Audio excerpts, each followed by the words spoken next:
Hello, everyone. Welcome to this week's edition of Voices of Africa on Chat Night. My name is Divine Chamakong, and I am anchoring this broadcast from Washington, D.C. metropolitan area. Scores of African heads of state and government have just converged on Washington, D.C. for a summit with the President of the United States, Mr. Joe Biden. While the attendees hail it as yet another milestone in U.S.-Africa relations, critics dismiss it as meaningless. So, whose arguments hold sway? That's where the conversation begins tonight. And my guest tonight on Voices of Africa are Texas-based global affairs analyst, Mr. Ed Okpa, somebody not new on the platform. Please, let's now welcome Ed Okpa on the platform of Chat Night Africa.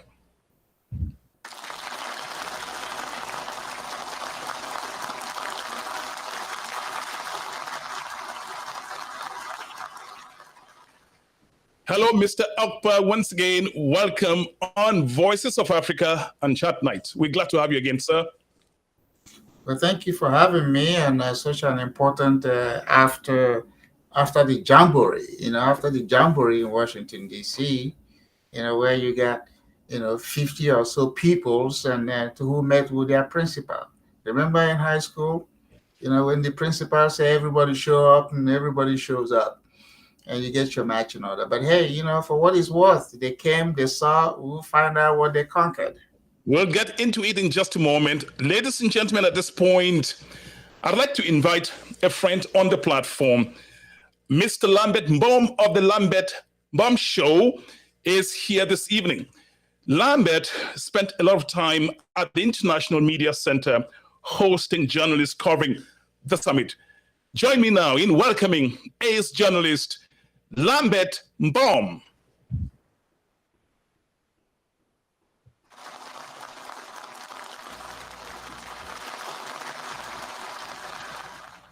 Lambert, thank you for accepting my invitation to Voices of Africa on Chat Night. Thank you very much, Divine. It's a privilege and an honor for me to be on tonight. I find myself having to make commentaries about some key issues this week, and to be on the same platform this time answering questions with my friend Ed Okpa is interesting. But I look forward to it. Thank you. Thank you, Lambert. I'll be right back with you for what I call a reporter's diary, coming fresh from the summit. That was Lambert Mbom. He will be on momentarily. Ladies and gentlemen, this show is concurrently live on www.chatnightafrica.net, the YouTube channel, broadcast channel of Chat Night Africa. You simply go on YouTube and search Chat Night Africa. It's also on LinkedIn. You can also watch this on Facebook, my timeline, and on the broadcast page of Chat Night Africa. Now, let me bring the global affairs analyst from Texas, live from Texas, Mr. Ed Okpa, another moment on the platform. Here is Ed Okpa once again.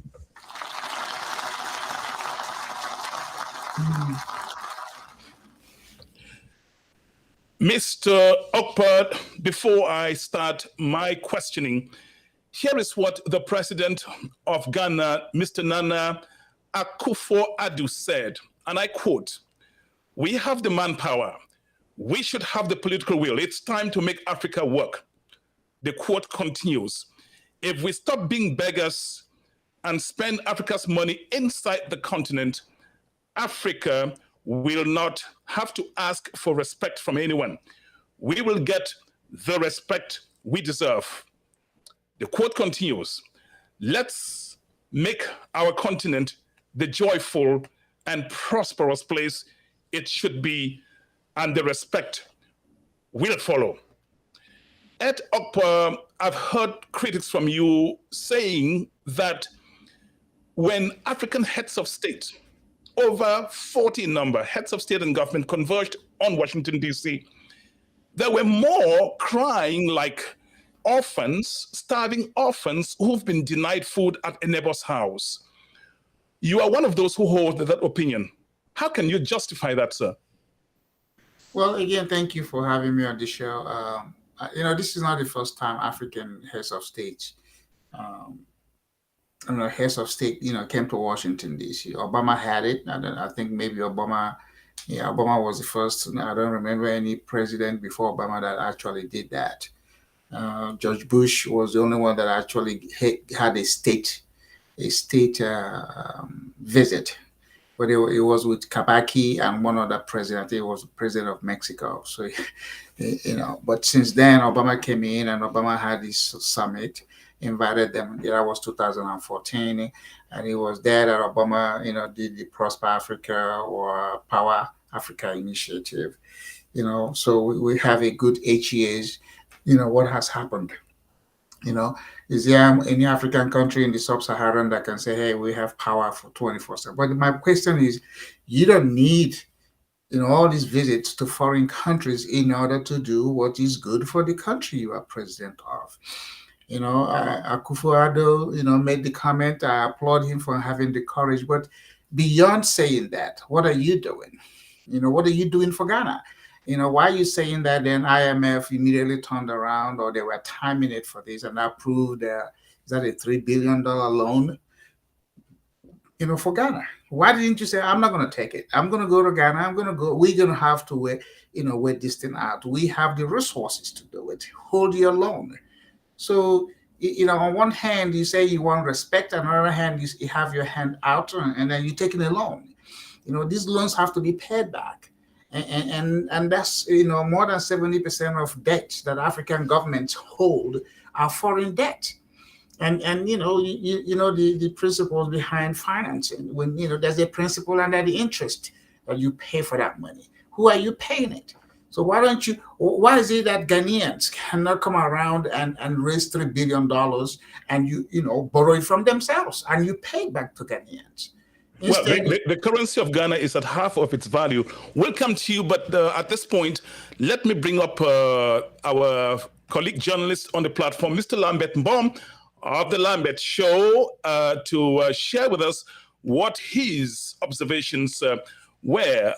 Lambert, you were at the center where you had journalists from the different countries where the presidents and heads of government were from, and you observed things going on.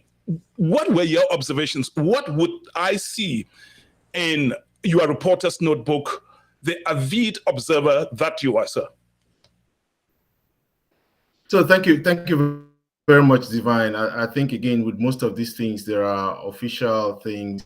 And I wanted to start off, I think a good place to start off for me is last Sunday, if you are a fan of CNN, if you watch CNN, CNN had with the award, the Hero of the Year. So they had these 10 people they selected from the heroes.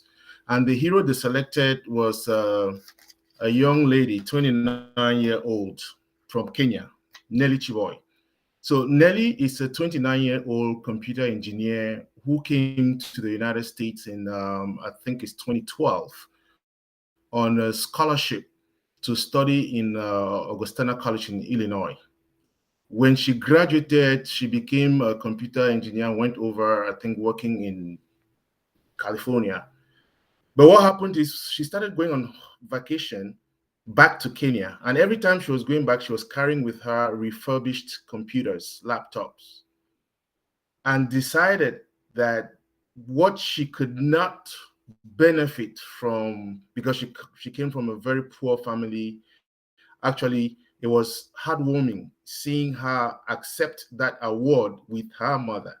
And she credited all that she has done, all that she has become to the mother. And so that image for me was one of the best images. It spoke to what this week has been, for the simple reason that he wanted to highlight how important Africa is to the world, how Africa stands at the crossroads. It said in the next 3 years, you're going to have, 3 out of 5 people in the world will be Africans. The population of Africa is young, is youthful, isn't it? There are currently 1.3 billion Africans in the world, and that economy is a 3.5 trillion economy. And so when you find a young girl selected as a hero of the year and made that, and she's given an award to help her continue empowering other young Kenyans, I thought that was a powerful image that summarized all that happened this week, because the United States, for the first time, recognized Africa, the African diaspora. That's something that is problematic. We can talk about that later on. But from the very first day of the summit, they wanted to highlight that fact. Young African leaders in the diaspora, the African diaspora. That was one of the very first things they highlighted. Then they went into the civil society. The second day, they committed that to business.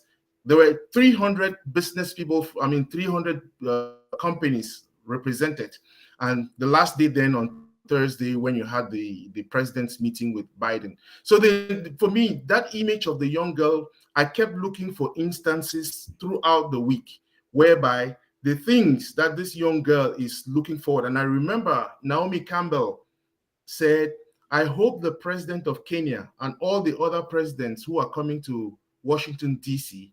are going to listen to Nelly Cheboy and take on that little step that she's doing and multiply that to make Africa a great continent. And that is what I was looking for. I was looking forward to throughout the week. Aside from the $55 billion that the US government has promised and they have been singing throughout, how does that translate to lives being changed and being transformed on the continent of Africa is the $1 million question that remains. Thank you, Lambert Mbom. I think that was a very powerful image you invoked there about this girl, this ingenious girl. And these are things which Africa ought to promote. Unfortunately, it's not seeming as is the case. I'll bring you back up on the platform. Time for me to lob a question to our man connecting live from Texas. My question next to you, Mr. Ed Okpa, you're not so comfortable with loans to Africa, but the world is an interconnected world. How can you just dismiss that and say, well, loans, Africans should make up this money? These are people, most of whom live on less than $50 a day. It's unfair to ask them to cough up $3 billion, sir. No, it's not. It's not. Again, how are you going to do it? Yeah, wait a minute. Let me go back to what Lambert said. I don't watch CNN. Okay, I'm very happy for the young girl, whatever she's doing.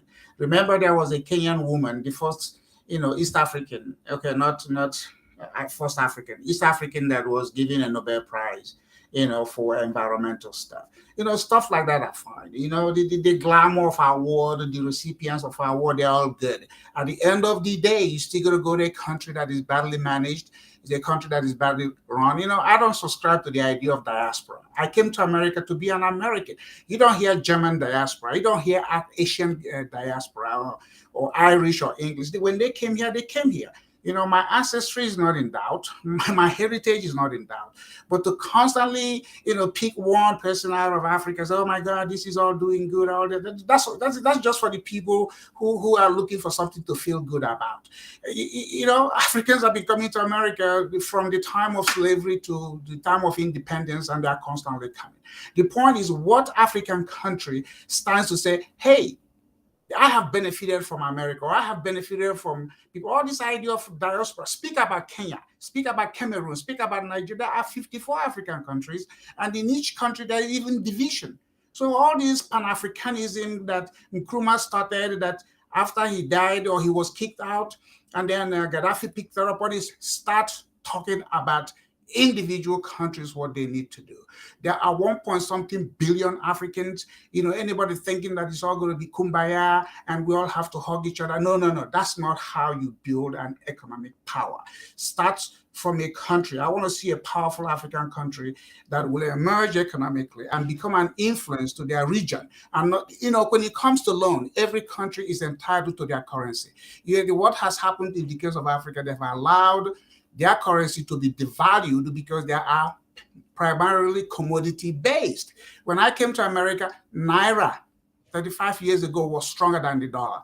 But the Nigerian government went to sleep. And then they keep accepting stuff from the World Bank, the IMF. Today, 1 million Naira is worth less than $2,000. But when I came, 1 million Naira was almost $2 million. So how can you justify in less than 40 years, you have gone from a $2 million potential on your currency to less than $2,000? And we'll come back. We'll come back to that. I'm going to bring up Lambert Baum, who disclosed that there were about 300 companies that came to meet the African heads of state and government. Let's see what Lambaum's thoughts on that. Lambert, you're talking about 30, did you say 300? Yes, 300 companies. Okay, 300 companies. Where's the missing gap? Where's the missing piece? You have 300 companies coming to meet African heads of state and government, yet the common man in Africa is not feeling the impact. So where's the missing piece? Where do you think is the missing piece? So let me first of all get back to what Sir Ed Okpa just mentioned there. And I really wanted to, that point that he made, because he wrote about it. And he said the Ghanaian government could leverage that same amount from, its citizens. And I said, it's not. Because I think that if it were possible, they would have done it. One, the taxes. Once you raise up taxes in the country, isn't it? That's going to cause a problem. Number two, one of the things that within international finance we are hearing about is diaspora bonds. What is that? A country now issues diaspora bonds that the diaspora can buy, isn't it? And then it's going to mature over a period of time. But the countries that have tried the diaspora bonds does not work because where's the mechanism? What secures those bonds? Okay, that's a problem. But let's get back to your question about the businesses. So the problem I'll be bringing Ed Okpa for you to question or cross-examine you. But so Ed, just hold on. I'll bring you up. Yes, Lambert, continue. So the problem about the businesses, the companies that are here that attended this, there were companies many came from Africa, and there are also those who came from the US. So I want us to understand one thing. This was a US Africa Leaders Summit, but it's only on one day, Thursday, that the presidents met. The other days, many people, many activities, meant to do that. So the problem is, go back, a signature thing of Clinton. President Clinton signed AGOA, okay, African Growth Opportunities Act, that was meant to get African countries to be able to do what? Export their goods into the United States with no tariffs. None. But how many countries have benefited, have taken advantage of AGOA? AGOA is supposed to expire in 2025. And the problem for the US now is Africa has now set up what? The African Union set up the Continental Free Trade Area, making Africa one large market, isn't it? It's easy for goods and services to flow in from one part of Africa to the other. And so how is that? The American government is asking itself, and this is for me a fundamental question. When you say that this whole summit was based on partnership, the question for me is, America has offered $55 billion. What is it getting in return? Why is it that companies in the US are finding it difficult to invest, to do business in Africa? Is something called risk aversion. Okay, you set up a little company, go try to set up a company in your home country, Cameroon. Try it in Nigeria, try it anywhere. The hurdles are there. What is the risk that people have, and how much of that risk can they manage in order for their businesses to survive? There's an example that was given. GE. They say GE manufactures refrigerators in the US and ships them to South Africa. South Africa taxes GE at 18%. But if GE ships those same things out from Europe, the tariff on that is going to be 2%. Okay? So because of these discrepancies, there's a problem with having American businesses flourish and survive within the environment. And just to end up on what the Ed Okpa said, corruption is endemic. And that's a problem, isn't it? These little things, these companies with all the regulations, all the good things that they have, they find it difficult surviving in an environment where they'll be hyper-taxed, okay? And then the corruption would just kill them. And so I think the missing link here is the environment itself is not enabling enough for these businesses to thrive and survive on the continent. That's Lambert Mbom. At this point, I'm going to bring up Ed Okpa, who was in the corridors of the studio shaking his head in disapproval. Let's see why and where he disagrees with journalist Lambert Mbom. Ladies and gentlemen, Ed Okpa on the platform. Ed, I saw you in the green room shaking your head, like disagreeing. What is it that you disagree with? When Lambert was talking, I think it's difficult, having a conversation when the knowledge scope and the depth is very, very, very wide. When it comes to money, every country is allowed to their own sovereign currency. Okay, it's an entitlement. So if you have $1 in US, what is the equivalent value in whatever country? That's the exchange rate. You are entitled. So if we are dealing with equivalency, we're dealing with equivalency. You don't have to borrow. You don't have to borrow from US. US prints their money. The dollar is printed. So you can print yours, but what matters is when you print it, what are you using it for? Are you using it to internally develop? Are you using it to go buy houses and mansions, which is what most Africans do? So, the Lambert example of diaspora fund and all that, again, with all due respect, he has no understanding of financing. I have served on the Texas Bank for Economic Development. I was on the Export Bank. I understand how money is created through financial instruments. And that's what America does, which most other countries don't do. So we got to get to what is it that Africa needs to do? You have 300 African businesses that came. None of them is worth $1 billion. What is the stock price? What is the capitalized stock of companies in Cameroon? The noise Nigeria makes. All the companies that are in Nigerian Stock Exchange are less than 200 companies, and they have a value of less than $80 billion. So these are things that Africans are not looking at. They are jumping all over the place and say, oh, diaspora. There's a schedule of remittances that Africans send back home. But remittances are not foreign, foreign direct investment. So in the case of Nigeria, there's a recent number that says, Nigerians outside of Nigeria sends $20 billion. If the remittances is of any significance, how come the Naira is losing value? How come it's not stabilizing the currency? Because you need a stabilized currency in order to enhance your purchasing power. So what has happened, Africa is mainly a commodity-driven economy.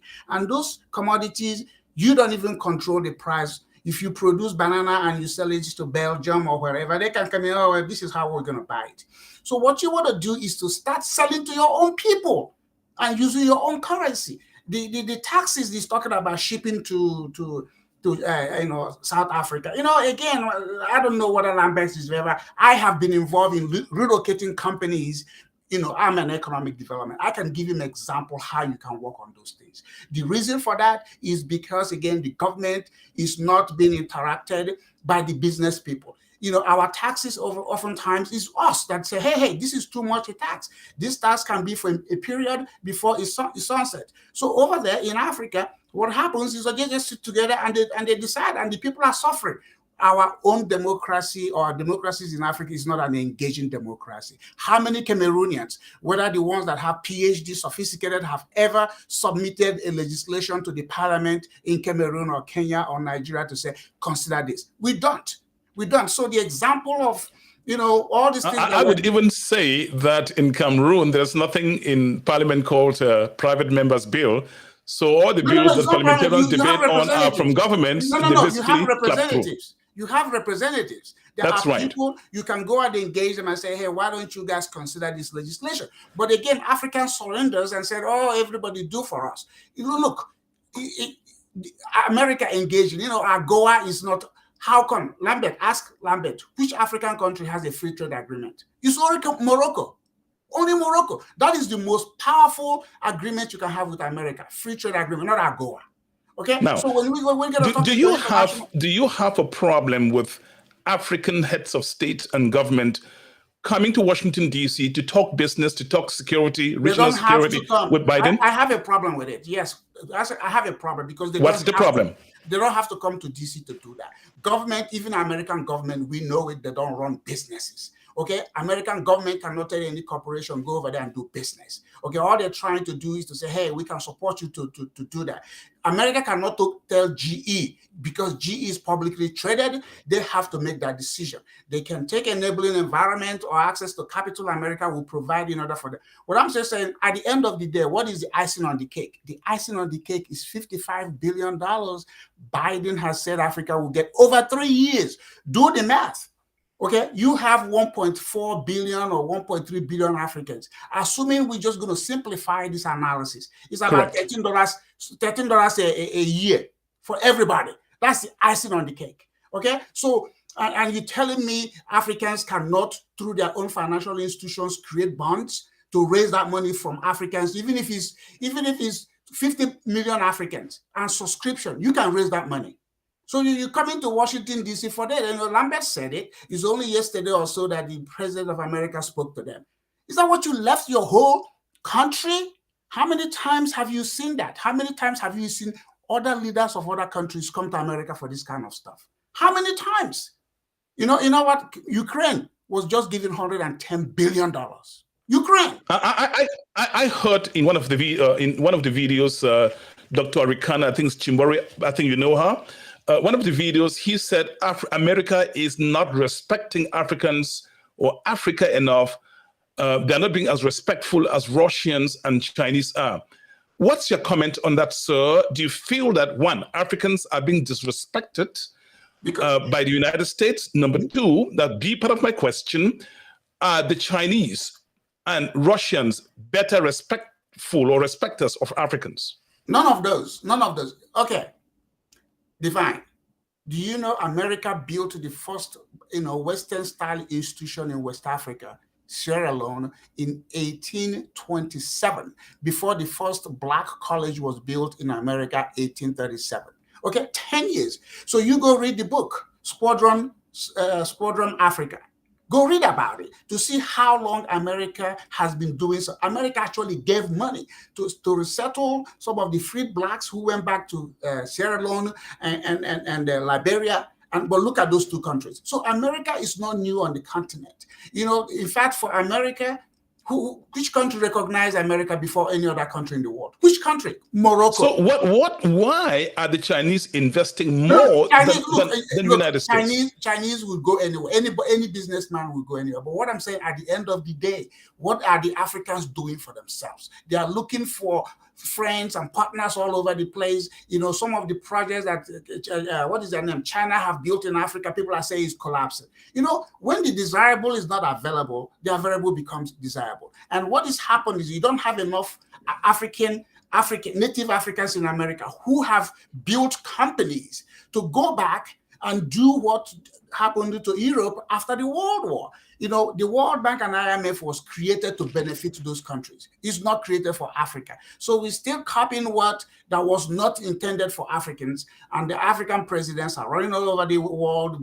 They've been to Russia. They've been to China. That's why in one of my write-ups I said, hey, the Mexican president should invite them. And they're going to go. You don't need 3 days to be left your office to be in America. You don't need it. You should have sent your foreign trade. Well, here are some of the things which they believe and African news media, official news media are heralding as victory for Africa. You already mentioned one. Biden is promising $55 billion in 3 years, over 3 years in assistance to Africa. Number two, he will be visiting some African countries, and the U.S. ambassador to the United Nations says that demonstrates commitment to Africa. Another point, Biden affirmed support for more African representation at the G20. And finally, African permanent membership at the United Nations Security Council. Biden really wants African representation there. Okay. These are facts. How are you going to just dismiss this? Let me ask you. You know appropriation in America. Okay, the president says it. Is the money where is the money going to come? You still have to go to the Ways and Means Committee. Okay, you still have to go to the Ways and Means Committee to approve that. Okay, the Senate Finance Committee still has to do that. So the promise is that I can tell you, just like European Union said, oh, we're giving Africa 100 and something billion pounds a year. It has not even more than a year after that. Nobody knows how that money is going to come out of Europe. Okay, so you're making promises. You are being told this rain coming in the desert. Yet you are folding your hands as instead of just looking, what can you do internally?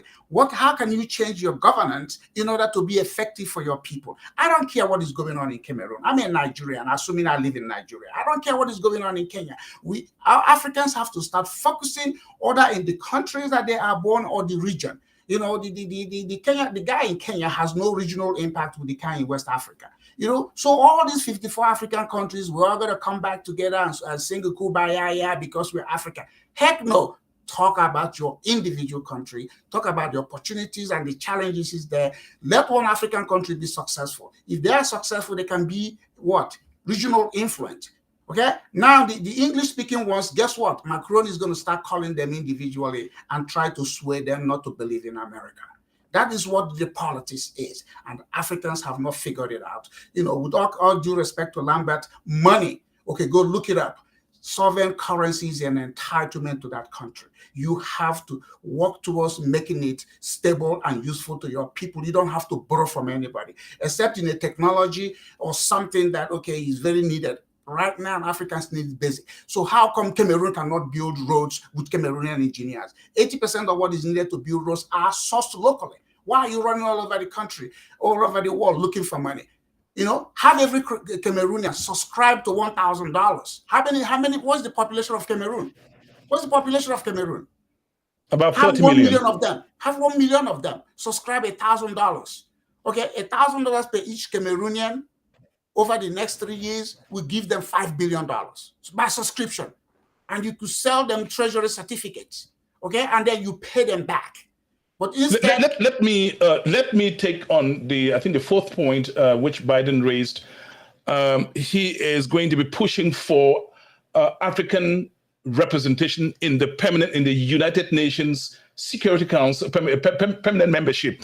Mm-hmm. That's where the decisions around the world are made. If Africa is represented there, maybe the African Union, isn't that a good thing? No, it's not, because Biden cannot unilaterally do that. You still have to get the other security members to agree. Okay, you still have to go back and have the entire charter. So again, this is something that is being told to Africans because Africans are easily excitable. Africans even want to they don't look at, okay, what is the process of making that thing happen?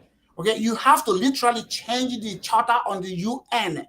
And the United States, even though we in the United States are the biggest contributor, you still have to get a whole lot of other member nations to agree to that. So you're looking at that as a 5-year or an impossible task. It's not going to happen.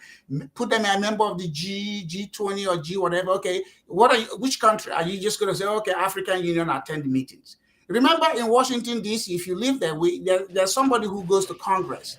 Okay, there's somebody who goes to Congress, but they have no voting rights. Okay, they don't vote. They're just observers. They can't even speak on anything. So all I'm just saying, my people, this dance in the square, we are people who just don't even understand economics, people who don't understand economic development, who don't understand the policies behind some of the things America does. They all get up and they clap. $55 billion. Okay, you have how many African population? You could sell that bond within the continent. And then you could raise that money, and then you could say no to IMF, you could say no to World Bank. Anytime you're taking money from these agencies, you're paying it back. You pay it back, and that is what is devaluing your own currency. The China example is that China refused to do that. China developed with their own money, and now they're becoming superpower. They're already superpower. Why can't Africans do it? You are watching Voices of Africa on Chat Night Africa, and this broadcast is coming on the heels of the summit that just concluded in Washington, grouping scores of African presidents and heads of government. when he came to DC, Washington, DC, Zambian President Hichilema acquired or had a pledge of $150 million for the mining industry. African leaders took the opportunity to showcase the continent as one with plenty of room for investment. I mean, that sounds to me at Okpa as taking your chicken or plantains or basket of cocoyams to the marketplace. What's wrong with that? Again, I am talking. Look, I don't want to talk on this show because that's what it is. I'm a real estate developer. If Zambia is excited about $100 and something million, that's just less than one of the projects I'm working on. And I didn't have to go to Mexico to do it. So, but my point again is that we have to put these things in perspective. Okay, the Zambian currency is stronger than the Japanese yen. Okay, so if you have 1 million kwacha, okay, how much do you have equivalent in dollar? Almost $70-something thousand. If you have 1 million yen, how much do you have an equivalent in dollar? It's less than $10,000. So why would Zambia go before the world and borrow money? You make your kwacha work for you. You print it. God did not wire money to America to give to the rest of the world. The dollar is printed. If you don't know how it is done, go visit any Federal Reserve Bank in the area, and then they will tell you how that is done. So you are here mortgaging the future of your country people, borrowing from everybody in the world. Excuse the word I'm going to use. Africans are like prostitutes. They have no requirement. They have no standards. Everybody, if Russia gives them, they take. If China gives them, anybody that gives them, they take. I used to represent a Middle Eastern country. Have you ever heard of what they call the Index of Nations? Index of Nations, where they say, here are the sectors we are very interested in. If you're not coming from these countries, we're not going to take anything from you. That's why some of these Middle Eastern countries are more stable. But Africa has no index of needs. All they do, anybody that shows up, even Lebanese, even Indians, Pakistanis, people that are considered come from struggling sea countries, they go to Africa and they become heroes. How many Africans have gone to India, Lebanon, China, and made it big? How many? But everybody comes into Africa and they take from them, and Africa is happy running to Washington, D.C. for a summit. You are watching Voices of Africa on Chat Night Africa. I'll be bringing at some point and very soon Lambert Mbom to ask you some questions. I'm going to leave you and Lambert Mbom on the stage. But before that's done, I have something I listened to. That was a tape, an interview that the president of Rwanda, Paul Kagame, had somewhere. And I thought it was really, really an exciting excerpt. Watch this. African leaders, we don't need to be invited anywhere to go and address our problems without first inviting ourselves to come together to tell each other the actual truth that we must tell each other about our serious problems.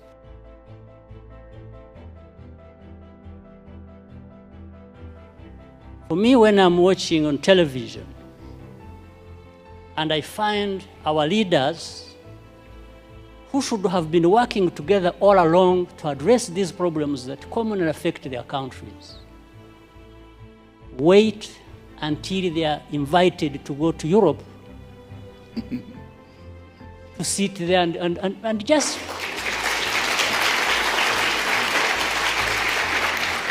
it's like they are made to sit down and address their problems. Why does anybody wait for that?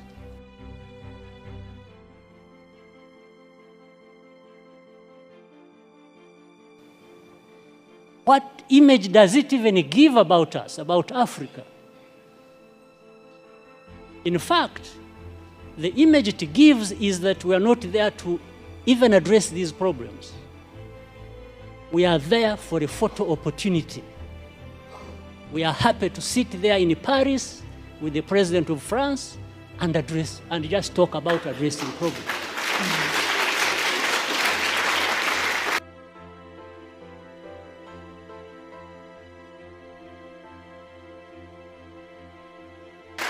It doesn't make sense that our leaders cannot get themselves together to address problems affecting our people. It doesn't make sense.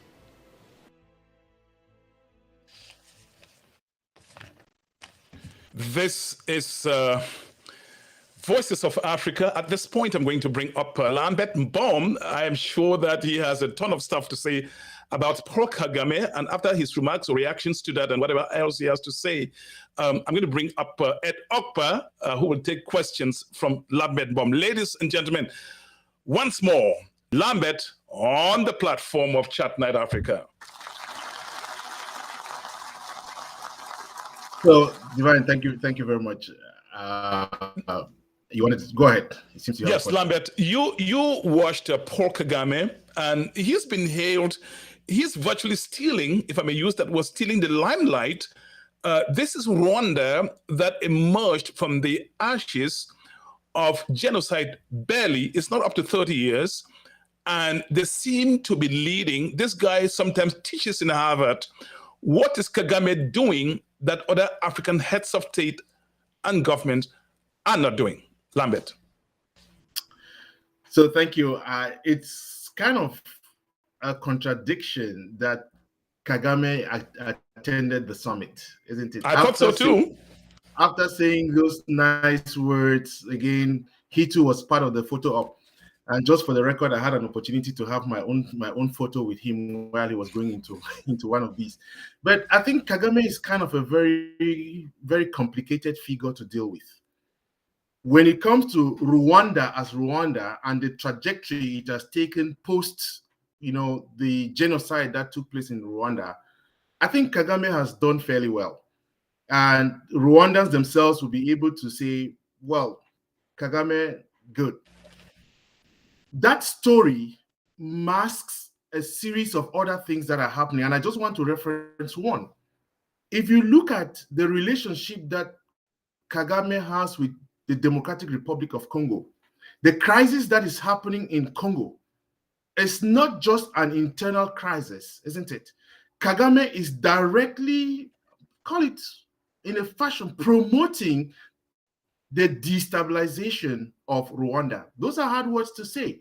But when you realize that the conflict, call it a border conflict or internal conflict that is happening there, and the M23 in DRC, Kagame's fingers, Kagame's hands are all over that piece. So you find on the one hand, a man who is promoting democracy, who is projecting development, one who is making sure Rwanda is a little paradise today, isn't it?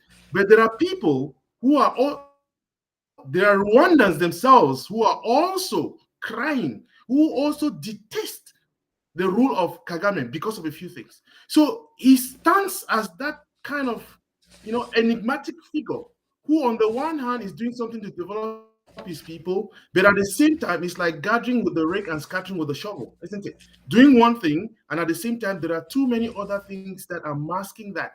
And which is what, the West, that propaganda about a small heaven in Rwanda seems to be what the West wants to showcase for the rest of Africa. And will not go down to dig deep to find out that in spite of these successes, what is it that Kagame is doing around and within the country that is making many people nervous? And I think Paul Kagame has done well, as I said, for Rwanda, but leaves a lot to be desired when it comes to human rights record, both in Rwanda and with the neighbors. Lambert Mbom. I just wanted to say one. I'm sure I'm going to get just a few things to note. So remember that the French president, Macron, came to the United States a week before the presidents from Africa came here. That poses a very, I've been wondering, was it by coincidence that one who has destabilized Africa, one who is causing constant tremors on the continent, everywhere that you have these little conflicts or these great conflicts, you have the fingers of the French. And yet, 1 week to the visit, the invitation of African presidents to come in, we find Macron. So what is it? I have a famous professor, Ni Akwete, who always says, the United States has given up on its relationship with Africa and relies on the admonition, relies on what France tells them to do with respect to Africa. And so Macron seems to have come to the United States to alert Joe Biden, the President Biden and his administration, as to what are the parameters, where are they go to, where should you go to, and what are the points beyond which you should not. And that is troubling, because as we just learned today, the last contingent of French forces is leaving Central Africa. They have been chased out from Mali. They have been chased out all over. We find that there's an uprising against the French. And that, to me, is a sign that Africa is at least coming out. Who are the presidents who were not invited here? 4 of them. They all have relations to the French. And that is because they are able to assert that independence, that they were not able to showcase. They were not able to be invited to the United States. And that is troubling for me. Okay. I'll come back to you, but get ready to debate Ed Okpa in just a moment. I'd just like to say that you're watching Voices of Africa on Chat Night Africa. You can watch this broadcast on YouTube. It's going on concurrently on YouTube, Facebook, LinkedIn, and the internet. Thank you so much for putting aside all that you had to do to watch this broadcast, coming on the heels of the USA Africa's Leaders Summit just concluded in Washington, D.C. Let me at this point bring up Ed Okpa. Ed Okpa, the social global affairs critic, connecting live from Texas. Ed, this is what President Paul Biya of Cameroon said. I'm paraphrasing him. Africa merits the same funding opportunities from global capital markets. He complained about the what he sees as restrictive interest rates for Africa, for African countries, lending conditions limiting. And he says it's time for Africa to have its own satellite. Paul Biya of Cameroon went further to say that Africa has become too dependent on development aid, and saying that, concluding that Africa needs to put in place a veritable capital market. If all these were put in place, would it change the dynamics of poverty? Because that's what actually is plaguing Africa the most, sir. Would it change the price of bread in Nigeria? Well, every politician is local, and money is part of that political economic growth. And as long as you are constantly going and looking for somebody to lend you money, remember, borrowing is not the issue.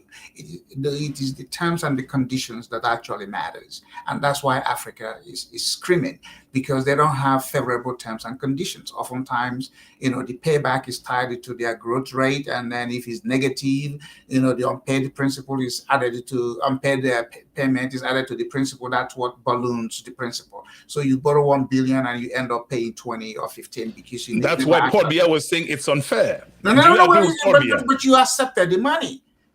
Sometimes you have to tighten your own belt in order for you to do something.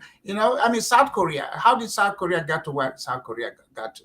Because after the Korean War, they asked their citizens to everybody, throw in your jewelries. It was their jewelry that they smelted into bullions, and they pledged it to go borrow money.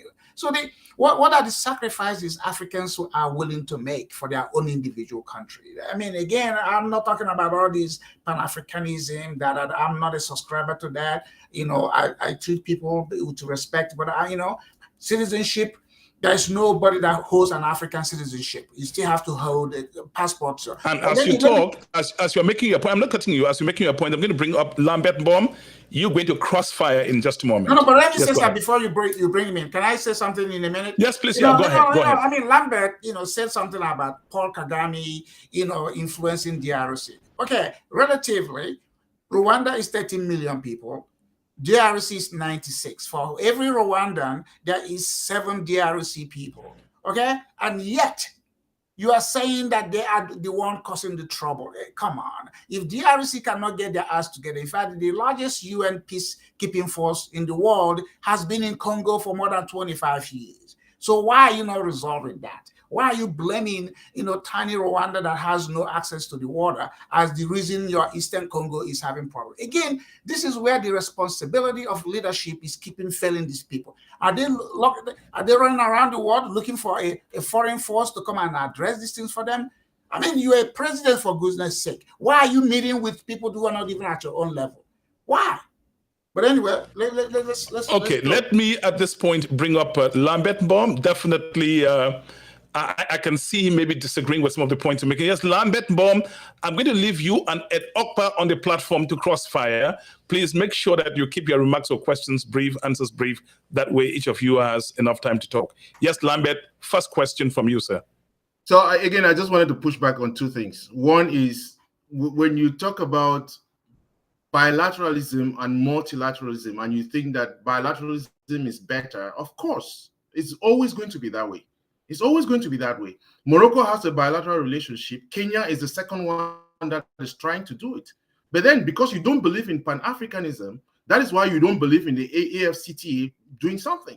Why do you think that it is better for the US to have a bilateral relationship with one country and not have a multilateral relationship with all the countries? What's the reason for that? Well, again, you have the wrong notion of bilateral and multilateral. Anytime relationship is between two people is bilateral, and if you include a third party, is multilateral. That's just the simple definition of it. The reason for Morocco is because Morocco was actually the first a country in the world to recognize America. The first embassy America ever built was in Tangier, Morocco. So there's been centuries of relationship. What I'm saying is when it comes to trade, you have to do what? Most trade is between you and somebody. And then if you add another person, it's still a trade, and it's an exchange of goods and services. So what is any country exchanging with any? A lot of these countries are exchanging commodities, and the price of those commodities are not determined by them. It's the person who's buying and say, oh, this is what I'm going to pay for you. Pay your stuff. I'm saying, yes, now that Africans are beginning to want to trade with themselves because they are the least continent that trades with itself. They are the least. If you look at the trade globally, Africans trade with about less than 15% with themselves because they want to ship everything. They want to ship it to whatever, and then they are giving an IOU. Actually, it's not actual money, it's IOU. And then they say, now go ahead and import from us. What I'm saying is, how much trade is Nigeria and Cameroon doing? They are two biggest countries next to each other because, to the west is Togo and Benin Republic. But Cameroon is a big country. So how much trade is Nigeria and Cameroon doing, even though once time there was the National Congress of Nigeria and Cameroon. Where's that relationship? You know how much trade Texas and Mexico does? It's bigger than any other place. So find your neighbor, create that relationship, see what do you need. Trade is what you need. Before money came in, it was not a barter. I like your shirt, you like my trouser. Okay, can we exchange? Is it equal or is it something? Until money came in to say, okay, because this barter thing is not very, equal, let's introduce money. Again, when Africa was mainly colonized, remember the currencies were the same thing all over. So if you had one currency, France, whatever you call it in Cameroon, it was the same in France. If you pound in Nigeria, was the same but once independence came, they figured out how do we put these people in, how do we devalue them? Okay, the Lome Convention of 1972 actually required the African countries to ship everything to be manufactured and then brought back to them. But Africans signed up on it.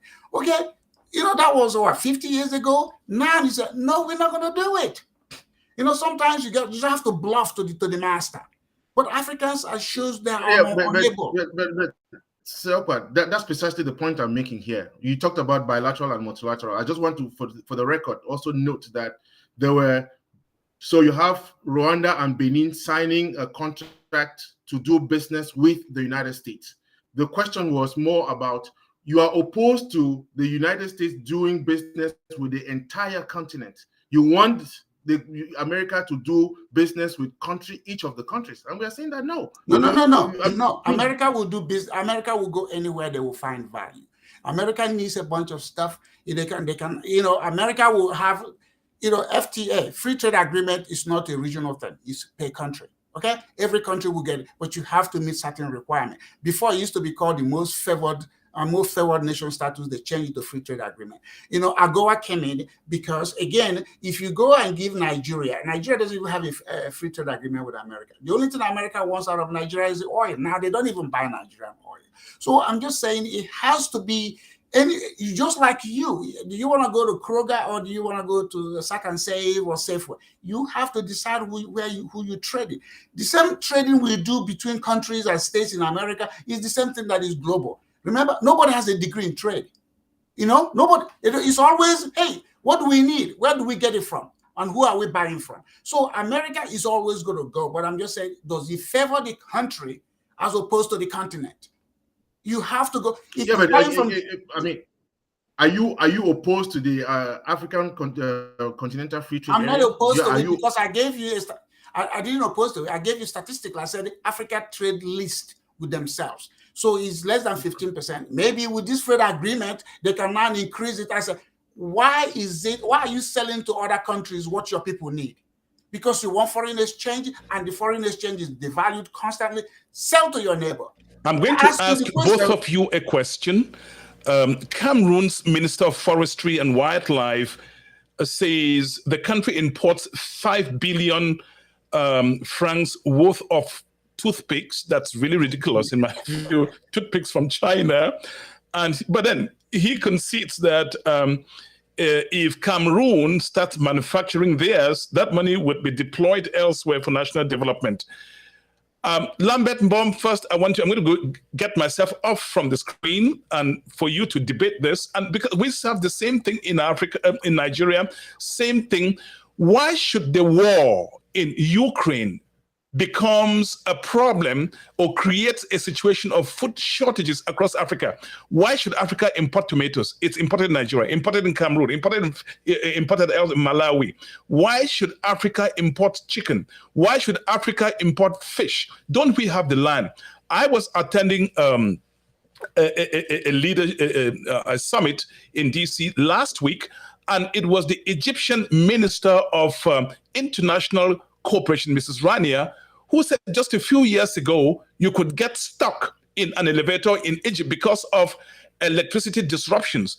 But because, and I'm quoting her, because of political will in Egypt, Egypt now exports energy produced from sun and wind.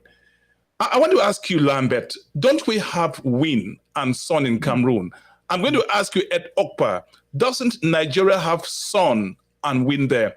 Why is it that Nigeria is the 9th producer of petroleum in the world, if my fact is correct, and yet you simply can't get fuel in Nigeria? Electricity supply, crazy. What's going on? I'm going to leave both of you to discuss this. First of all, you, Lambert.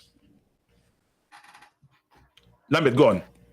Yeah, so Divine, again, Ed Okpa mentioned that already. We deal a lot with, goods. What's the value added to that? Manufacturing is a problem for us. We are dealing with primary goods, and we are not able to process this in a way that is, and you have to scale that. And even look at the supply chain issue. That is why you find a country like Ukraine. How can you account for the fact that Africa, which is so fertile, is importing wheat from Ukraine? So much so that the war in Ukraine has impacted the cost of bread, the price of bread in Africa. That is precisely because we have stayed at that primary level. We have not been able to move beyond that primary level to get to tertiary level, if you want to call it. Manufacturing is a problem for the African continent, and we need to figure that out. We need to figure out, you are talking about toothpicks. You and I can survive without toothpicks. How about a basic thing like rice? We all come from Cameroon, where rice is produced in Dor, okay, and even along the Noon Valley there. But the amount of rice that is being imported from China, from Indonesia, or whatever, it's alarming. But that is because we have not taken the time to be able to scale up our production so that we become also what? We become exporters of these commodities. And the problem is that we ourselves have focused on many other things apart from the things that are important. Why do I have to go miles across Africa to import basic goods from China. They're also given the same importance to China. Chinese are coming. The question I'm going to ask you, Ed, I know he's going to react to that. Ed, it must have sounded ridiculous in your ears when you hear a cabinet minister, and I'm not talking about a former cabinet minister, I'm talking about a sitting cabinet minister, talking about denouncing importation of toothpick from China, 5 billion francs, as if he's coming from another planet. That was very shocking to me. But aren't we Africans also responsible for the predicament? Are we Africans proud to use what is locally produced?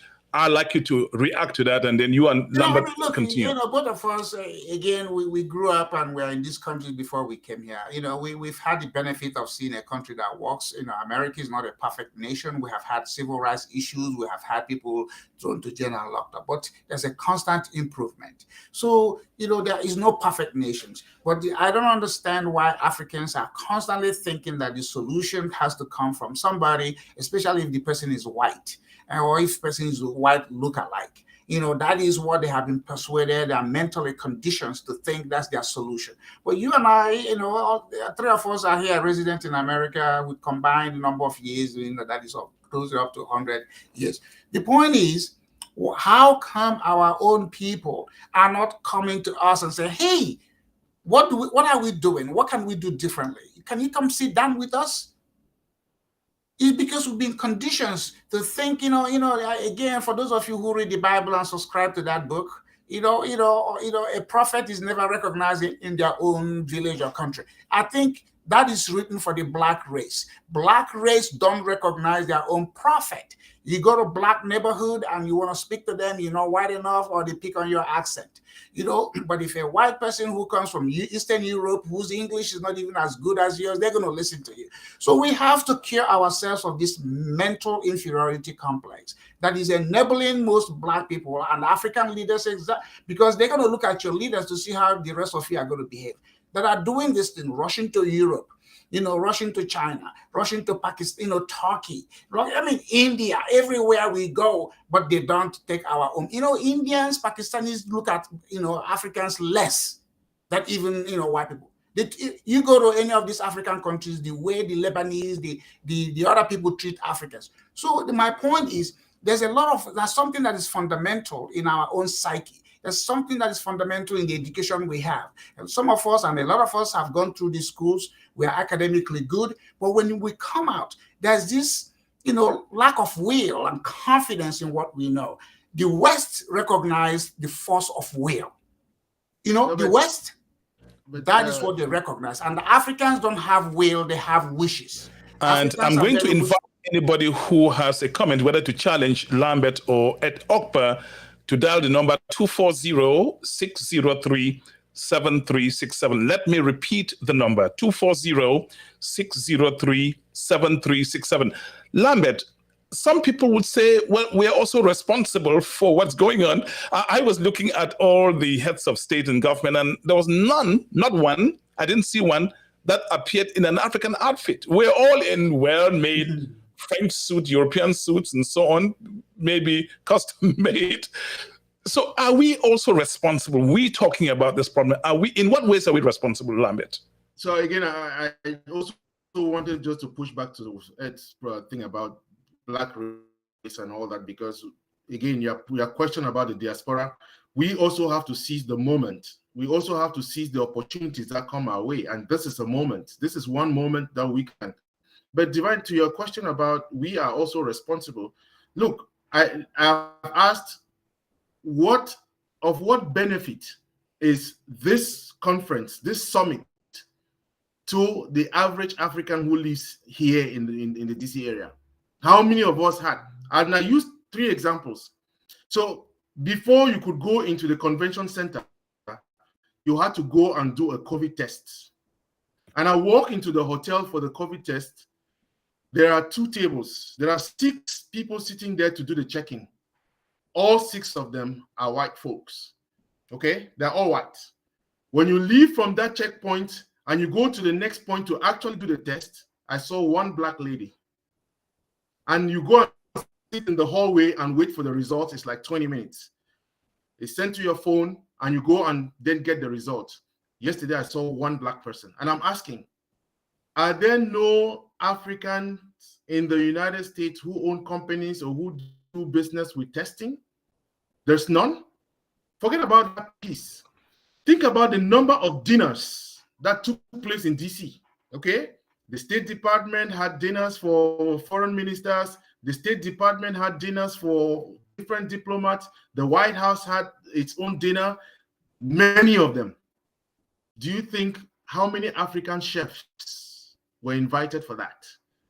There are many African chefs here who cook, have restaurants that run that. How many provided anything? And so for me, the greatest critique I have of the summit is that Biden did well for the United States. He invited these presidents here. I imagine the amount of money that has been spent in DC. Simon Ateba is a journalist who lives here, and he said he went around the hotels.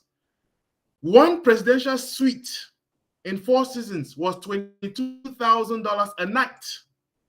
$22,000. They came in on Sunday. They are leaving. Maybe some have left and some are leaving today. Calculate that, and it's not just a presidential suite. They are always moving with 200 people. So think about all of that money that has been spent in DC. How much of that money? How many Africans own hotels in DC? How many Africans run anything? Maybe the drivers. And so yes, we are a part of it because we ourselves, we want to do the little things around and we are not able to rise up. But I think to my point with Sir Okpa is there is always an opportunity. Never, I mean, the problem I have with the analysis you do is the fact that you forget that there is a system. And we want to make as if unraveling that system simply means show up. No, it is entrenched. The question of the dollar, you talk about the dollar has appreciated over time. What are we to do in this circumstance? I like sending money to Cameroon. I would love to send it because, again, how much do I send and what is the exchange rate? It is a problem that is both a systemic issue, but something that, again, at the continental level, what can we do in order to make sure that these systems that have been put in place are no longer propagated over time? Okay, Ed Okpa, you respond, and I have a question for both of you later on. He said a mouthful. I have solution, but I'm not going to offer it. This is not the forum for it. If anybody who has read my writing, I'm fortunate to have gone to school in Nigeria and came here, and then I've been involved. I have sat on boards and commissions and committees, and I see how some of these things are done. I'm just saying African nation, none of them, in this agenda, the agenda was given to them. They didn't even say this is our own agenda. They will allow some presidents to make comments. I don't know how many even got to the podium and said anything. Because again, you look at the number of days and the number of hours. My point again is whatever happens to Africa, majority of it is because of the way Africans behave. Okay, and that behavior has enabled other people to lay claims on Africa. What would you have liked African heads of state and governments to do before they travel to Washington, D.C.? The most important thing they could have done? We don't want to borrow money. If you want the minerals in our country, come and invest with us. Okay, put the money, invest, don't lend us money. Okay, bring in your equity. And we already have the resources. We partner with you on that, not to lend us money. And then that way it's a joint effort. Africans like to be given things or like to be helped. In the dictionary of economics, those two words don't exist. So what is the African agenda? Did any African country? Okay, now there was a memorandum signed between Zambia and the DRC because of the mineral content. Okay, why don't you say to Mr. President, we want a favorable exchange rate between our currencies and the dollar. In order for us to do you know that is why the Middle Easterners are very successful? They told America, if you devalue our currency, we turn off the spigots for the oil. So why don't you tell America? So why do you think that conversation is not going on? No, it's not. Because what should have come out of it is the U.S. Treasury comes in and said, we are going to issue favorable exchange rate to the countries of Zambia and Cameroon. I mean, not DRC. It's not mentioned. You are excited about $55 billion over 3 years. It's not even 1 year. And there's no appropriation bill. You could call the chairman of the Ways and Means, because that's the house part of it that writes the bill. That money, I can guarantee you, Biden said 3 years. That means he's hoping to become president after the first term, because any other president that is coming may not even honor this promise. So my point again is, yes, you are saying that this summit just ending in DC is waste of time. I am saying of yes. what you said. No. Yeah, you putting the words in my mouth, and I'm going to echo it. It's a waste of time. You shouldn't have happened. The things that they were talked about could have been done over the phone. You could have. I mean, now we have opportunity of Zoom. Okay, Lambert was talking about the impact. The how much money spent in a room. You can get that number. You could call the DC Economic Development or Tourism and said, hey, this conference that happened. They would tell you the amount of money. So you are poor already, but you're going to spend money in a rich country only to go back for people in your country is $13 every year for the next 3 years. That's what it is. So you take the population of your country, multiply it by $13, assuming it was going to be equal allocation.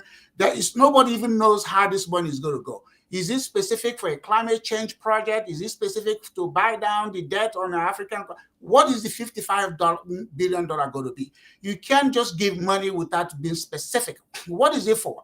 Is it so the 54 African countries, or is it going to be specific to particular countries for particular sectors? Again, okay. I have a question for you before Lambert comes on the platform. Yes. We have 15 minutes to go to the end of this broadcast. Yes. African countries would say, or some observers who are pro summit would say, hey, this is Africa, a beautiful girl with 3 suitors in front of her. Isn't that a great thing? You have suitor 1, China, suitor 2, the United States, and suitor 3, Russia. So that's a victory for Africa. No, it's not. Why don't Africa be the suitor? Why don't Africa go over there and then be making all these people come in over there? They said you have everything they need. A third of the raw materials that run some of this, comes from Africa. So why would you be poor? Again, it's because of the way Africans have positioned themselves that makes everybody else. Have you ever met somebody who doesn't think Africa is supposed to do the bidding of what their country need? Have you ever met anybody? I bring Lambert, what would it take? You heard I began with the statement referencing what the president of Ghana said.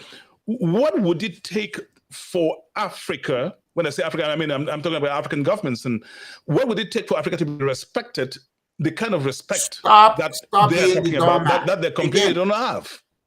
Stop being the doormat of the world. Stop making a good argument and negotiation for something that you have a comparative advantage with. Stop borrowing money at terms and conditions that choke you. Okay? If somebody wants the raw material in your country, say, I don't want a loan. Come build a plant here, process it with us, and then in that process, you're not going to rebate, you're not going to send back any money. Some of this African country will say, come here, open a plant, and then, you can repatriate all your profit and this and this and that. No. We do it here in America, economic development. Even with cities or counties, work companies, they have restriction on what it is they can do. It's the same thing. The difference now, this is domestic, this is international, but it's the same formula. I'm just saying Africans don't need to be running all over the world looking for who likes them. The world is not about who likes you, it's about who respects you. And so far, not even Nigeria, not even Ghana, not even Cameroon. Paul Biya has been there for 40 years. I think Macron was probably 3 or 4 years old when Paul Biya became president, and he's going to go over there and cry like some grandfather before some great-grandchild child about something. No, bluff is important. We're not going to do this anymore. Is any university in France, some Cameroonians having graduated from and done better, and then you can't run your country, and then you're going to yield to, whatever his name, Macron? Or you think France owes you something? There's this saying that French-speaking African countries send money to France. Has any legal mind from the Francophone African countries challenge their national government to say, okay, how much money are you sending to France and why are you sending it to? But nobody says anything. It's become a rumor, whether the rumor is not a reality, but nobody has challenged that. Africans need to start challenging their own people and not wait for the white man or the Asian or the Middle Easterner or anybody. We are just as good, but we have decided to submit to be subdued. And that's what makes Africa a doormat. I don't care how many times. In fact, he can move the African headquarters to Washington, D.C. Let them run the government from Washington, D.C. They're still not going to do a good job on it. You are watching Voices of Africa on Chat Night. And my guest tonight, Global Affairs Analyst Ed Okpa and my friend Lambert Baum.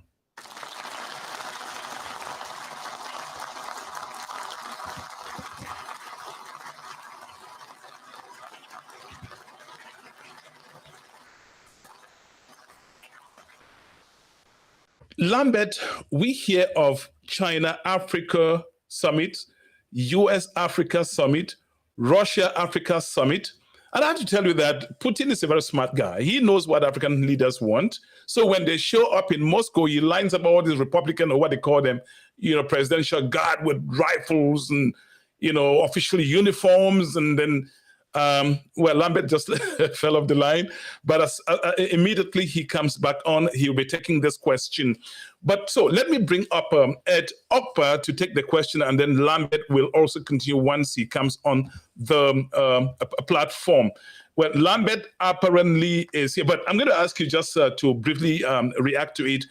We hear of China-Africa Summit, now just ending, US-Africa Summit, then Russia-Africa Summit.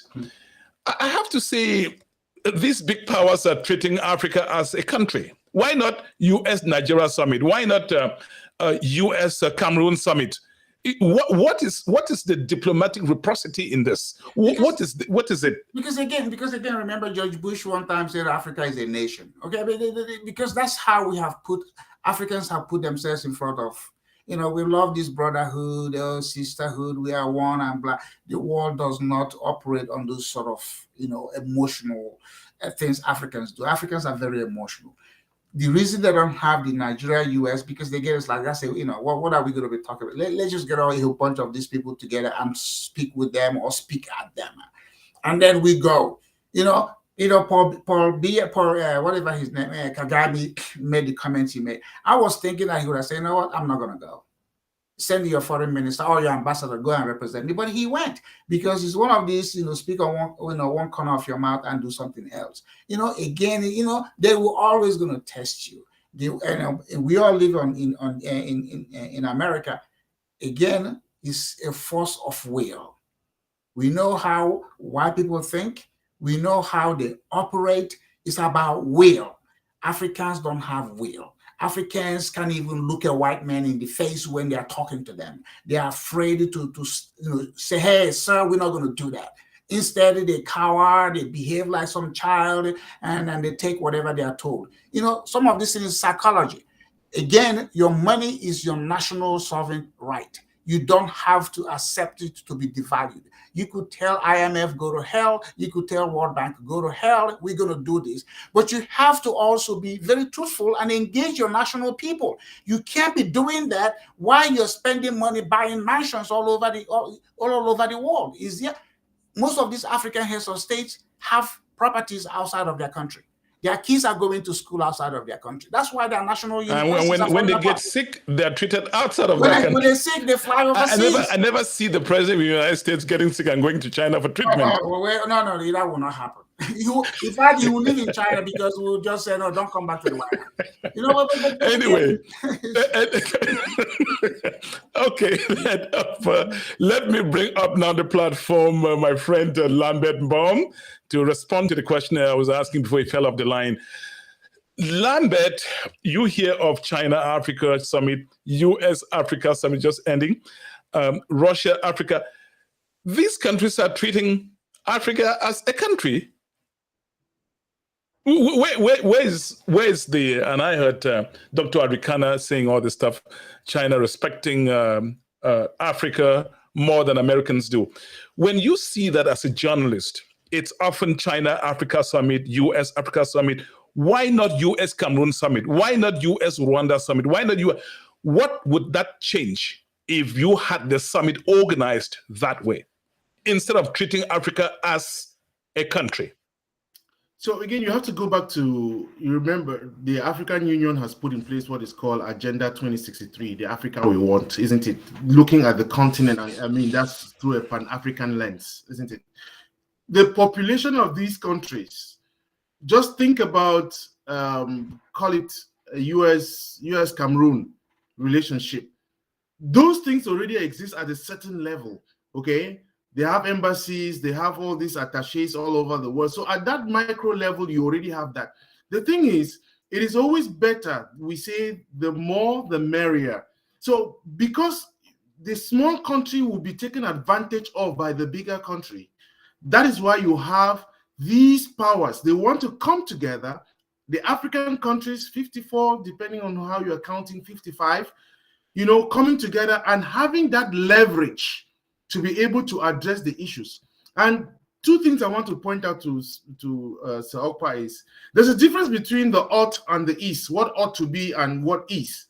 And based on the current realities, what is calling the bluff going to do? When you say to hell with the IMF, to hell with the World Bank, what is the recourse? You have recourse to what? Okay? These countries that you claim to, they have called the bluff of the IMF and the World Bank, it is because they on their own, they have looked for those alternative solutions. So remember, Biden is 80 years old. I just checked, there are 10 African presidents who are between the age of 45 and 60, okay? 10 of the 55 or 49 that came here, 10. The youngest of them is the president of Ethiopia. Now, because of the geopolitics and because of the way the system has been put in place, I think it is better for Africa to be able to negotiate from that position of strength rather than from the position of individual countries coming to do the negotiation. And do not forget, as we said before, there are many of these African countries that are struggling at this time to have a bilateral relation, isn't it? And I wanted to flag too, I invite everybody to go and read up the Secretary of State's press briefing that was given yesterday, okay? Secretary Blinken said something which opened my eyes. He said, America decided to do this summit because it is interested in African-led solutions to global problems. African-led solutions to global problems. And he also had said in his visits, every time he visits Africa, he has been to Africa 3 times, visiting all these countries, and he underlined the fact that Africa was strategic to the US, is strategic to the US, and will be strategic to the US. When you say Africa was strategic, is, and will be, what does that mean in real terms? Too many words, nothing concrete. And lastly, Divine, just to point out, the 55 billion that the US has pledged, promised, has specifics. Some of them are in grants, some of them are in investments. None that I've heard of or seen is in loans. And our colleague makes a good argument. If you take the money that the US is committing to Africa, the 55 billion, okay? He says, take that and give that to the, IDA, the International Development Agency of the World Bank. They can leverage that because last year they had 23.5 billion and they leveraged 90 billion to be able to help these poor countries or middle income countries. Maybe America should look at that model, how they can use the 55 billion they are pledging to Africa, use that in a way that they can leverage more funds. I'm going to ask you a question before I bring up Ed Okpa to respond.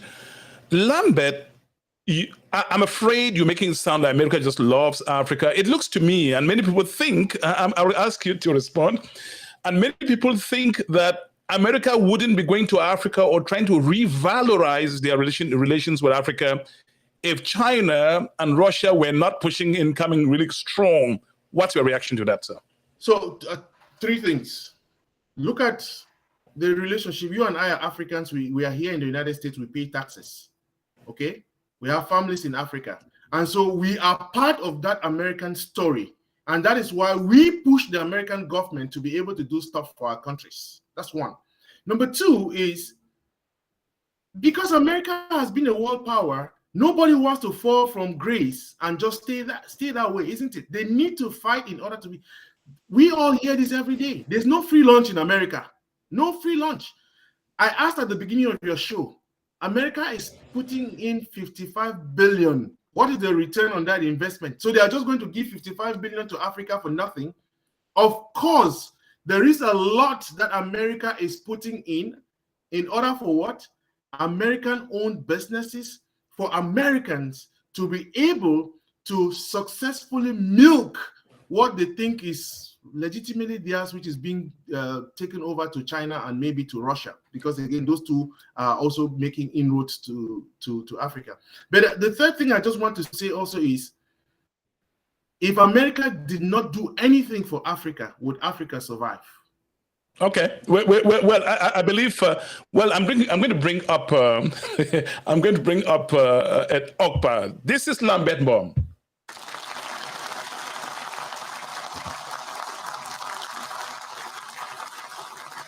Everybody's entitled to their opinion.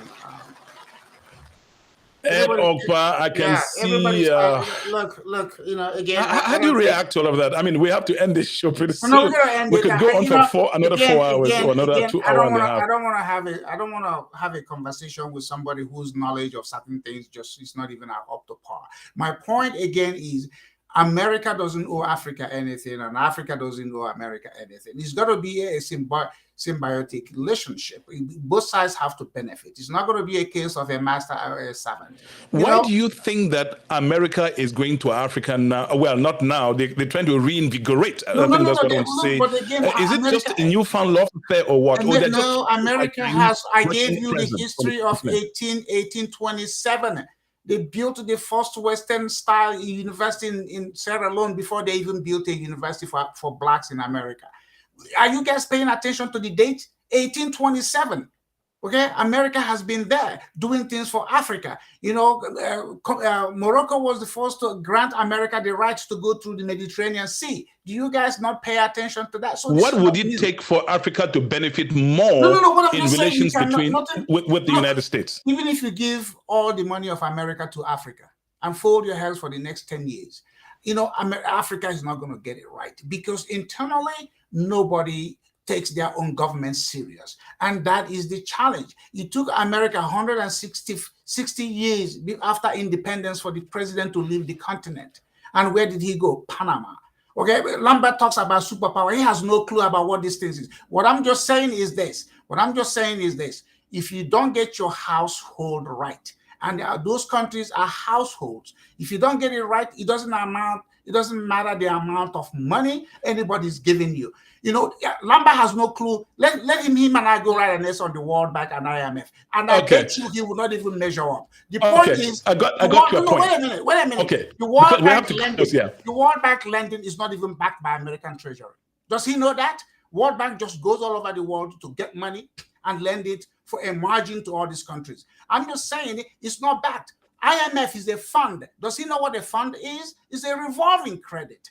Okay, the question I'm going to ask you, because at some point, I mean, we can do another hour and a half here and we'll not be done. The last question I'm going to ask you, and then when you answer, I'm going to bring you up for final remarks. Biden is promising to go to Africa and African heads of states on their invitation. That's how I said in diplomatic circles. Yeah. Where in Africa would you want Biden to go? He cannot visit all 54 countries. Biden is president. He can go anywhere. Obama, remember, the closest an African being president is a Kenyan American by the name of Barack Obama. He couldn't get any higher than that. Anybody getting excited about some girl getting an award or because an African works in the State Department? You had somebody whose father is Kenyan who became president of America, and he went to Kenya for a summit. What came out of it? We got 8 years after he left, 10 years after he left office. You know, let's just use, okay, hindsight is a better teacher. What is there for Africa? Okay, Biden is going, I don't know where he's going to go. My point again is, you wouldn't like him to go to Nigeria? I don't care. I'm an American. If he goes there, he goes. If he goes, whatever I guess he goes. That's his business. I'm never going to go live in Nigeria. I'm never going to return over there. I have my ancestry and heritage. My point is, if we Africans, like Lambert was talking about, please keep it short because we have to wrap up. Yes, go ahead, sir. No, again, it was a good conversation, but okay, he's made the announcement, he's made the promise. Okay, down the road, we're going to find out which African country stands to benefit. My benefit is the exchange rate. And if Lambert is going to be very apologetic and talking about how many other countries go to World Bank to borrow money, how many? Is America not part of the world? How many times has America borrowed money from IMF to make up for the deficit? He doesn't have an idea how this is work. He thinks, foreign money or grant. He doesn't even know what a grant is from a loan. I can see you have a lot to say on this. Ed Okpa. Thank you.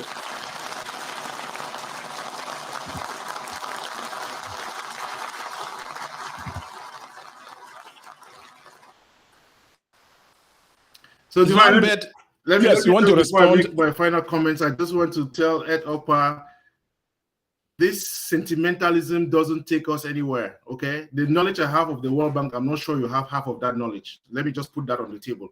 I've covered the World Bank for 11 years, and I'm there almost every day. So I just want to put that on. The fact of this, wishful thinking, okay, about how these things operate is different from how you actually leave them out. Let's put that on the table. It's not as if, because do you know why the president of the World Bank has always been an American, and until recently, the managing director of the IMF has always been a French citizen? Do you know why? Those things have historical antecedents, and they are built into, go back to the post-construction after World War II and how the world was structured. That is where we have all the current issues that we have. At the time that these institutions were put in place, where was Africa? Where was Africa when the World Bank was being constructed? Where was it? Same thing with the United Nations. That is why we have all these problems. And I'm saying there is a way, because we have these structures that have been built up. How does Africa address its own problems, within this context, these things that do not even reflect the current reality? That is the challenge we have. And it's not enough to wake up and tell a country to call the bluff of the IMF. You call the bluff of the IMF and do what?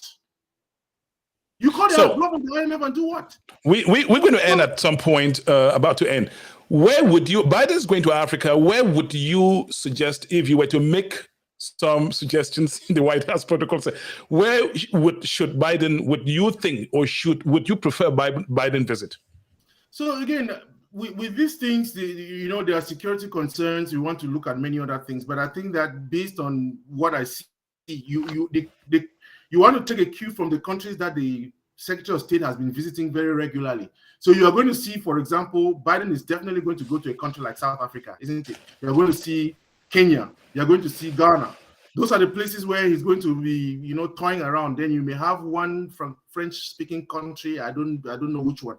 But I think that if you ask my opinion, a country that he really needs to go to is a country like the DRC, because it is so central to the needs, to the realities of Africa, and is so torn apart by many actors. And when Ed Okpa talks about DRC having 97 million and Rwanda having that, what is the population of Ukraine as compared to the population of Russia?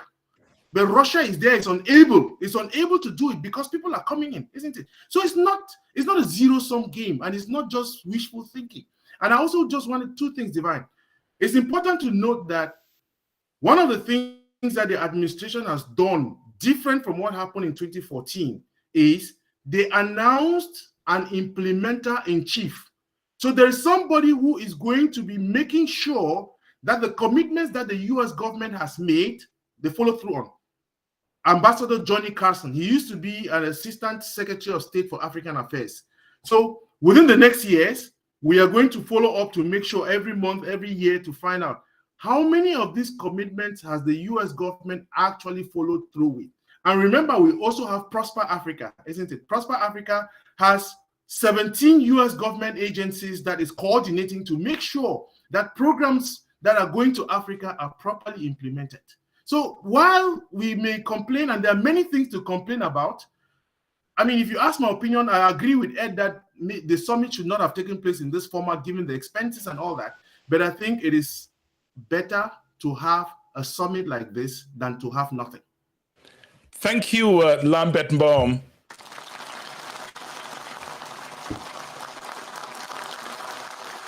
And in 30 seconds, your closing remarks. What should people listening, watching you, giving us so much information, what are the nuggets they should take home? Is that to me, Divine? Yes.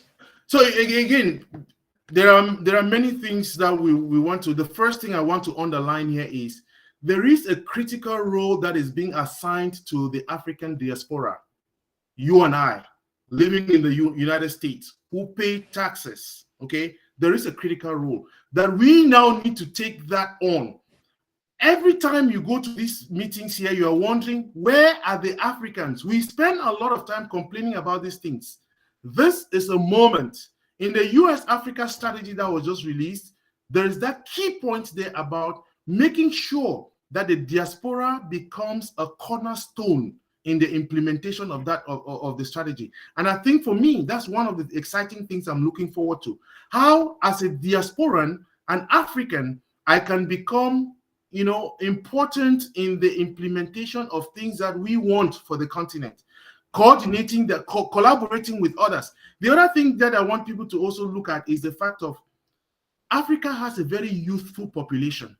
How do we leverage the youthfulness of the continent and make sure that the young people that are coming up do not fall into the same traps, into the same problems? How do we make sure that that transition, becomes beneficial? And the third thing, digitalization. There are many Africans who have cell phones. Connectivity is an issue on the continent. Therein lies a very great opportunity for business.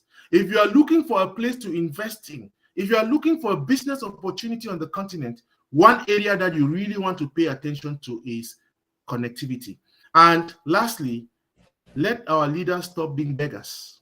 But at the same time, within the context of stop being beggars, there are many things that they can leverage within the continent and without. Just think about the fact that Cameroon, where you and I come from, okay, we are not recognized per se as citizens in that we don't have dual nationality. Why is that the case? I mean, I don't want to be talking about, I have avoided talking about Ambazonia because this is not why we came on this show. That's right. That's a question for that's something for a different day. But all I'm saying is Africa must unite in order to leverage the resources, both human and material, so that it may now become the most respected in the world. Thank you. Thank you, Lambert Baum. We love Voices of Africa. Keep watching. You must have realized why I brought on Lambert Baum of the Lambert Baum Show. He's on YouTube. His broadcast is there. You want to watch his shows. Really very instructive, informative. He was so gracious to accept to come share his experiences. I called a reporter's diary at the just ended USA Africa Summit here in Washington, D.C. I also want to thank Ed Okpa for connecting live from Texas. You may not agree with him, but here we democratize opinion. People, as long as it's respectfully, I don't have a problem bringing people here. I don't care what political background or what, as long as you just respect each other is very important for me. That's how we wrap up this show. Thank you, Lambert. My name is Divine Chamukong. This broadcast can be found on YouTube. It's on the internet, www.chatnightafrica.net. It's on LinkedIn. It's on Facebook, my timeline, and our broadcast page. That's how we say bye for now. Merci à tout le monde. Time for us to go. We will see you another time for yet another ebullient edition. I'm coming back. I'm coming back. I'm coming to get down. I'm coming